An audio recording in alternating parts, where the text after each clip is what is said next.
Ndiye tidafotokoza kunena kuti chimodzi mwa zinthu zimene zimaononga al-istiqama kapena kuti kukhazikika pa chipembedzo ndi bid'a, kupanga zinthu zopeka mchipembedzo cha Chisilamu.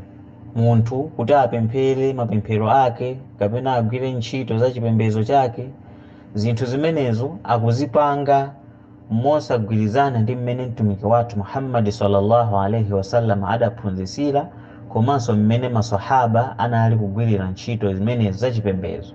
Munthu uja kupeza kuti akupanga zinthu chifukwa chotsatira zilakolako zake, kapena kungoganiza mutu kuti chimene ndikuchioneramo ndiye kuti chingakhale chofunikira pa chipembedzo, ndikumachipanga chimene chinja, koma alibe maumboni okwanira ochokera mu Qur'ani komanso mu sunna mahadithi antumiki. Zimenezo ndi zimene zimampangisa munthu kuti asakhazikike pa chipembedzo chake, komanso akhale wosalimba, akhale munthu wofowoka pa chipembedzo chake cha Chisilamu. Tikuyenera kudziwa kuti bid'a imafalikira mu society makamaka anthu akamanyinyirika komanso akamatalikirana ndi Qur'an komanso sunna bifahmi as-salafi salih. Akamatalikirana ndi zinthu zimenezi muna kuti kodi Qur'ani ikuti chani, nanga sunna ikuti chani, nanga masalafi salih. Tikamanena kuti masalafi salih hapa tikutanthauza maswahaba, matabi'in komanso matabi'at tabi'in. Tikutanthauza maswahaba antumiki ophunzira antumiki Muhammad sallallahu alaihi wasallam, komanso amene anaphunzira kwa maswahaba matabi'in, komanso amene anaphunzira kwa omwe anaphunzira kwa maswahaba amene ndi matabi'at tabi'in.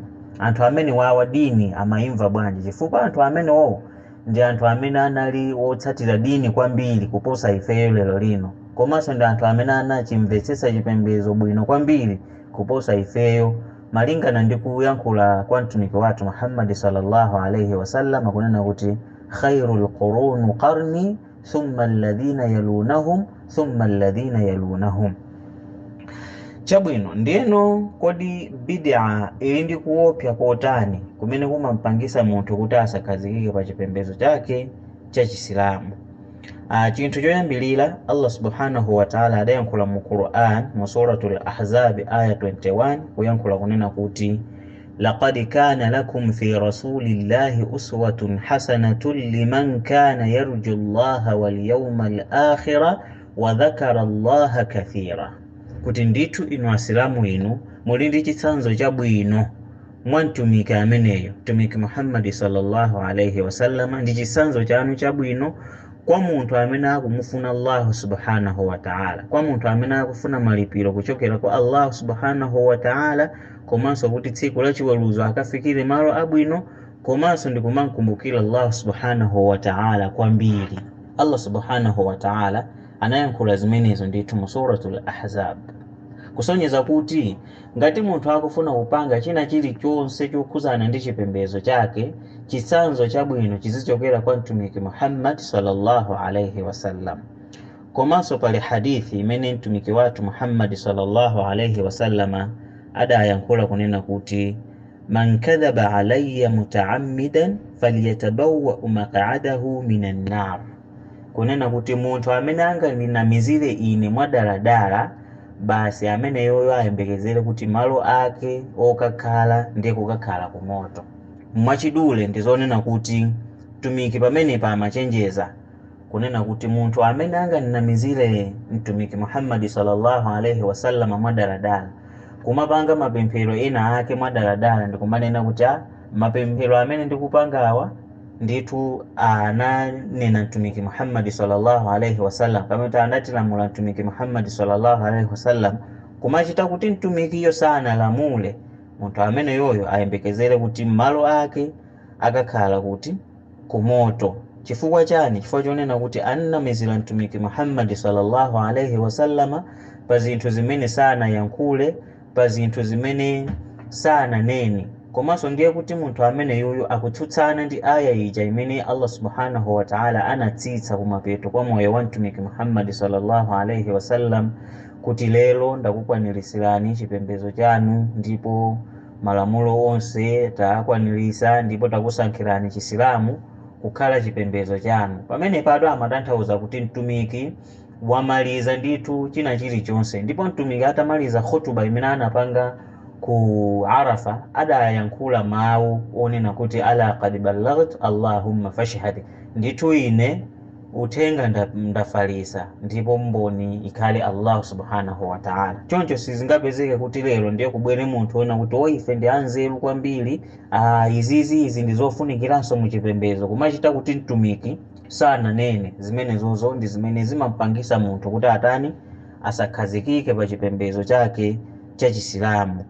Zimenezi zikuchitika choncho chifukwa chonena kuti munthu akamapanga zinthu za bid'a zimapezeka kuti munthu amene uja akusiya zinthu zimene zizofunikira kwambiri, zimene zili za faradhi, zimene mtumiki analamula komanso Allah analamula, iye uja akuzisiya zimene zija ndi kumapanga zinthu zimene sizingathandize kena kalikonse, zimene mtumiki Muhammad sallallahu alaihi wasallama sanaphunzise. Mwachitsanzo lero lino kuli bid'a imene anthu ena akumayipanga, imene sizizafotokoza mtsogolomo, kunena kuti basi anthu akuti kumayenda masiku tifuna tiziyenda masiku 40, masiku 80, masiku 120, namapita kumagona m'mizikiti, akuti kumapanga dawa mmenemu, kumayenda m'misika kumapanga zinthu zimene mtumiki sanaphunzise. Mtumiki ndi amene ali dai wankulu, the biggest propagator wa chipembedzo chathu cha Chisilamu ndi mtumiki Muhammad sallallahu alaihi wasallam.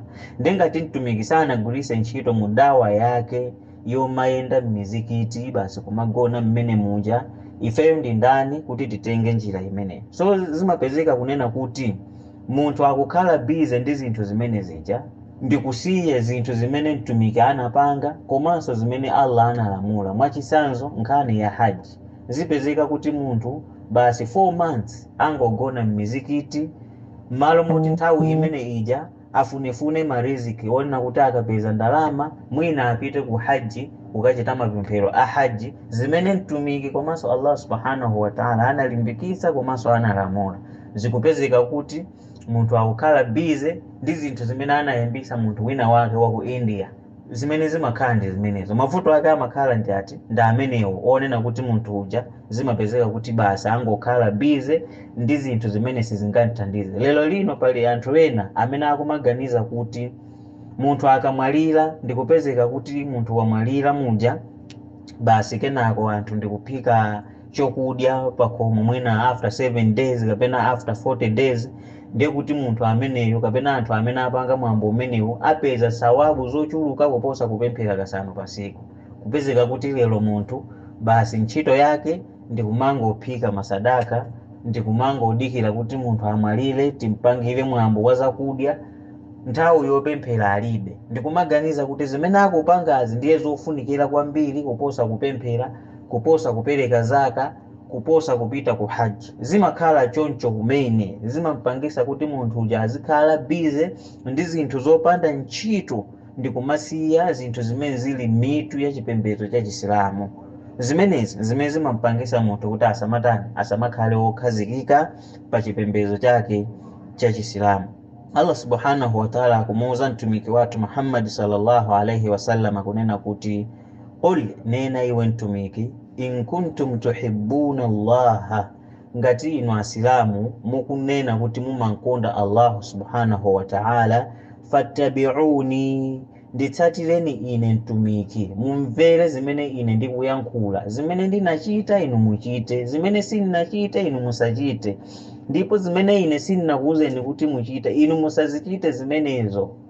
Akuti tikapanga choncho yuhibbukumullah, Allah subhanahu wa ta'ala akukondani, komanso wa yaghfir lakum dhunubakum, akukhululukirani machimo anu, wallahu ghafurur rahim, ndipo Allah ndi wokhululuka ndipo ndi wachisoni. Zimenezi ndi zimene zingatithandize ife kuti tikhazikike pa chipembedzo chathu cha Chisilamu, osati kupanga zinthu za bid'a, zinthu zopeka mchipembedzo. Tikunena kuti munthu akamakakamira zinthu za bid'a amasiya zinthu zofunikira mchipembedzo, mafaraidh ofunikira amene mtumiki anatiphunzisa, amene Qur'ani inatilamula, zimapezeka kuti munthu uja akukhala bize ndi zinthu zopanda ntchito zimene zimamutayisa nthawi.